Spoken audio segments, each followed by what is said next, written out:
അങ്ങനെ ഇന്ന് സ്റ്റിച്ചിങ് ചലഞ്ചിൻ്റെ 6ാമത്തെ ദിവസമായിട്ടുണ്ട്. ഈ ഒരു വേസ്റ്റ് തുണിയാണ് ഞാൻ എടുത്തിട്ടുള്ളത്. ഇതിന് ആദ്യം 2 റൗണ്ടുള്ള പീസ് കട്ട് ചെയ്തെടുക്കും കേട്ടോ.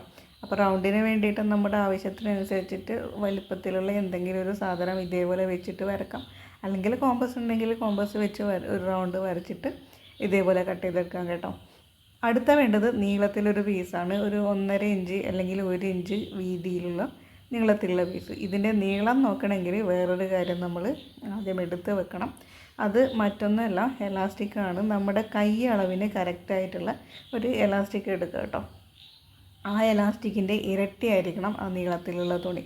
ഇരട്ടീനേക്കാളും കുറച്ച് കൂടുതലായാൽ കുഴപ്പമൊന്നുമില്ല, കുറഞ്ഞ് പോവാതിരിക്കാൻ ശ്രദ്ധിക്കുക. പിന്നെ ഒരുപാട് കൂടുതൽ ആവരുത് കേട്ടോ.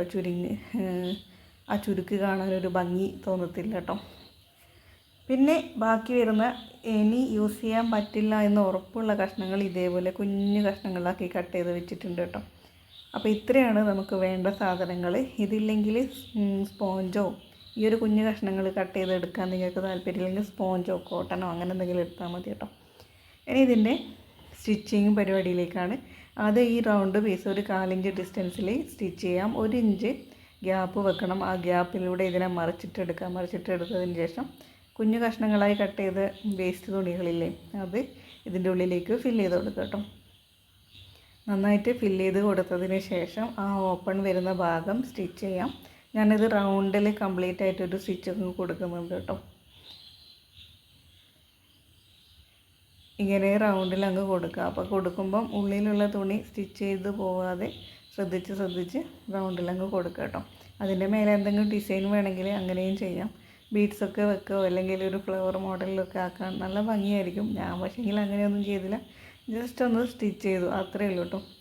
ഇനി നമുക്ക് നാട വേണം. അതിന് വേണ്ടിയിട്ട് ഈ ഒരു തുണിയെ മടക്കിയിട്ട് ഇതേപോലെ സ്റ്റിച്ച് ചെയ്യാം. എന്നിട്ട് ഇതിനെ മറിച്ചിട്ടെടുക്കാം. അതിലേക്ക് എലാസ്റ്റിക് കോർത്തെടുക്കുക കേട്ടോ. എലാസ്റ്റിക് കോർത്തെടുത്തതിന് ശേഷം 2 അറ്റവും ഒന്ന് സ്റ്റിച്ച് ചെയ്യാം. എന്നിട്ട് നമ്മൾ റൗണ്ടിൽ ഫില്ല് ചെയ്ത് വെച്ച തുണിയില്ലേ, അതിലേക്ക് തുന്നിയിട്ട് സെറ്റ് ചെയ്ത് കൊടുക്കാം.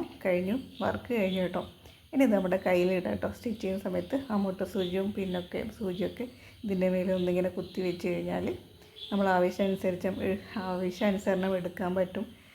ഇടയ്ക്കിടയ്ക്ക് മെഷീൻ്റെ മേലെ നിന്നോ അല്ലെങ്കിൽ ടേബിളിൻ്റെ അടുക്കുന്നോ എഴുന്നേറ്റ് ഇത് തേടി നടക്കേണ്ട ആവശ്യം വരില്ല കേട്ടോ. അപ്പോൾ എങ്ങനെയുണ്ട് വീഡിയോ? ഇഷ്ടപ്പെട്ടാൽ ലൈക്ക് ചെയ്യണേ. ബൈ.